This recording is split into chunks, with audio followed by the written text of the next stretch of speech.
Kamustahin po natin si Boss D siyempre sa kanyang love life.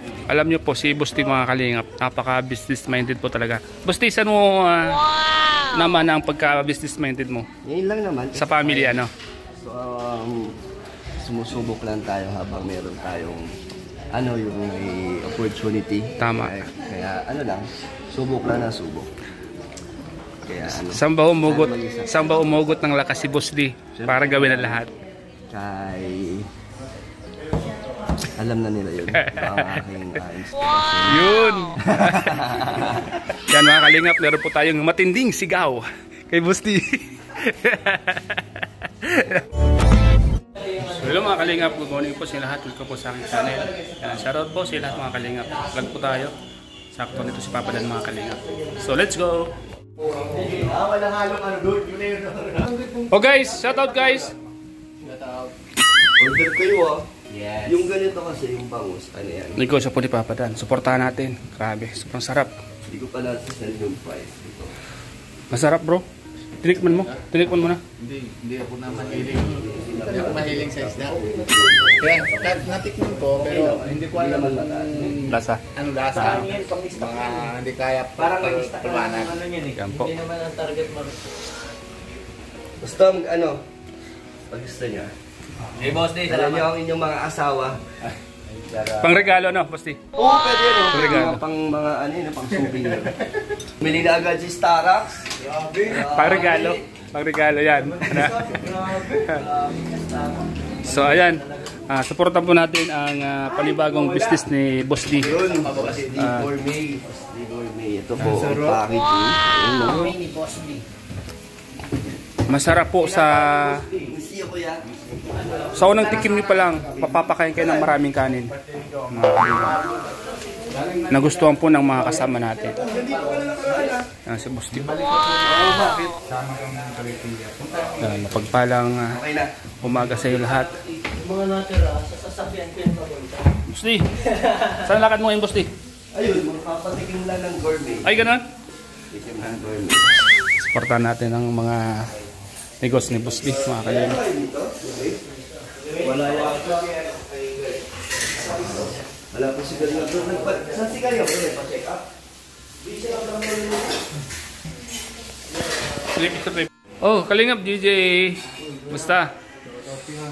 Okay lang naman. Long time no see. Kumusta yung mga araw na? Yun, patuloy pa rin kami. Padlinap. Tapos, yun, dati pa din naman. Yung rotation, ganun pa din yung cycle ng lingap. Mga ginagawa na. Ang ginagawa. Dati pa din doon. Mukhang nakita natin si Boss D kanina. Kaya si Boss D, grabe si Boss D. Gamit pati yung niregalo ko sa kanyang damit. Ay! Oo, niregalo ko sa kanyang damit. Yung polo na yun. Pero, Pogi, no? alam mo, bilib na bilib ako kay Boss D ngayon kasi bukod sa bigas, meron naman siyang panibagong negosyo. Ay, business, grabe. Stable na talaga. Stable na yung wow! Wala ka pala ng kuya, ano? Wala ako. Nung nagka-amin na yung gano'n? Oo, wala ako dito. Pero nasubaybayan ko yun. Ano sa baybay mo? Oo. Camera man. Kaya, proud ako sa kanila na umamin sila. Ganun na yung nila, status nila. Alam mo ba na tinanong siya kanina kung siya umugot ng lakas or inspirasyon sa kanyang pagnenegosyo? Saan? Sa kanya daw. Ah, siya? Alam na daw nila yun. Grabe. Kaya pala siya, kumbaga, lumalakas yung kanyang loob sa pag-nenegosyo dahil may nagpapalakas sa kanya. Ano masasabi mo doon? Grabe si Papa Dan. Para sa akin, nakaka-inspired yung ganong kwento ni Papa Dan. Yung tipong daming business. Actually, ganun din naman yung ko mindset dati pa. Yung makapag-work tapos makapag-magkaroon ng business.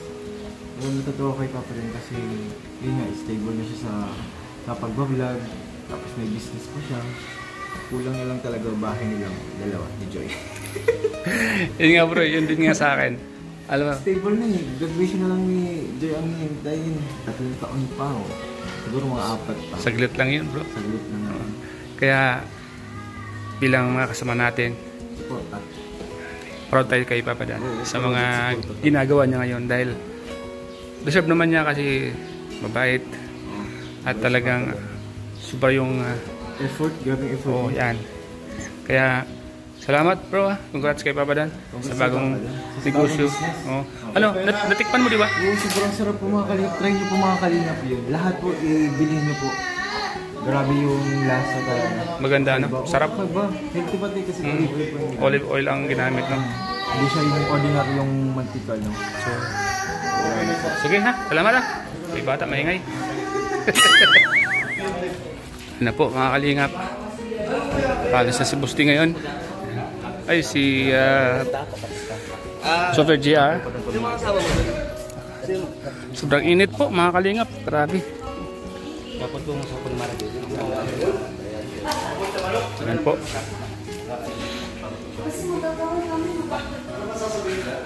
Napatikim po ni Busti ngayon yung kanyang bagong negosyo mga kalingap. Porta po natin. And shoutout po sa lahat mga kalingap. Sa lahat ng mga viewers natin. And kumustahin po natin si Busti siyempre sa kanyang love life. Kahit na ilang seconds lang mga kalingap. Kumustahin natin.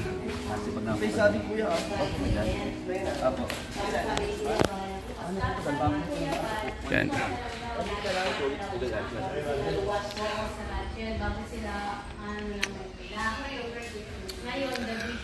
Mainit po ngayon mga kalingap. Sobrang init po ng panahon. Kaya ingat po tayong lahat mga kalingap.